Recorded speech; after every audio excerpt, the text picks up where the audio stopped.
తులారాశి.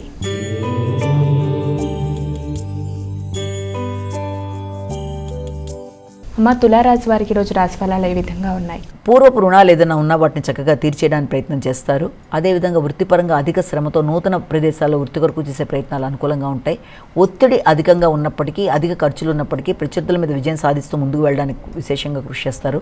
శక్తి సామర్థ్యాలు పెరుగుతాయి. ఆలోచన విధానం బాగుంటుంది. పెద్దల యొక్క సహకారం బాగుంటుంది. కమ్యూనికేషన్లో సమస్య రాకుండా జాగ్రత్తలు మీరు తీసుకుంటూ ముందుకు పెడతారు. వీలైనంత వరకు బంధువర్గంతో చర్చించేటప్పుడు కొనుగోలు వ్యవహారాలు లాంటివి ఏదన్నా ఉన్నా తగిన విధంగా జాగ్రత్తగా స్పందిస్తూ ముందుకు వెళ్ళి మంచి ఫలితాలు సాధించడానికి ప్రయత్నాలు లాంటివి చేయాలి. వృశ్చిక రాశి.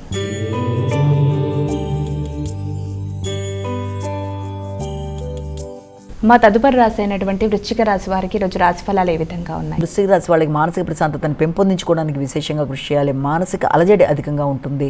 ముఖ్యంగా మీరు తీసుకునే నిర్ణయాల విషయంలో కావచ్చు, లేకపోతే వ్యక్తిగత ఆలోచనలు, మీ ఆరోగ్యం మొదలైన వాటికి సంబంధించిన విషయాల్లో ఖర్చులు లాంటివి కావచ్చు.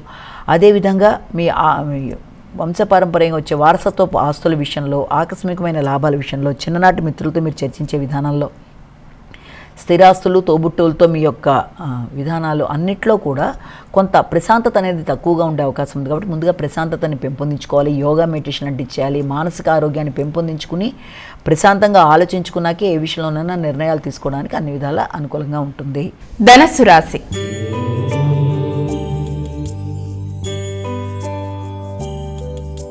అమ్మ, ధనుసు రాశి వారికి ఈరోజు రాశి ఫలాలు ఏ విధంగా ఉన్నాయి? వీరు ఎటువంటి జాగ్రత్తలు తీసుకుంటే మంచిది? ధనుసు రాశి వాళ్ళకి కుటుంబ వాతావరణం మీద అధిక శ్రద్ధ తీసుకుంటారు. ముఖ్యంగా కుటుంబ సంబంధమైన విషయాల్లో, అంటే గృహ వాతావరణానికి సంబంధించిన విషయాల్లో, గృహ సౌకర్యాలు కావచ్చు, గృహ నిర్మాణం, గృహంలో ఏదైనా మీరు బాగోగులు చేయడానికి చేసే ప్రయత్నాలు, స్థిరాస్తులు, సంతాన వర్గం, వీటికి సంబంధించిన విషయాల్లో ఖర్చులు అనేవి అధికంగా ఉంటాయి. నూతన విషయాలు నేర్చుకుంటారు.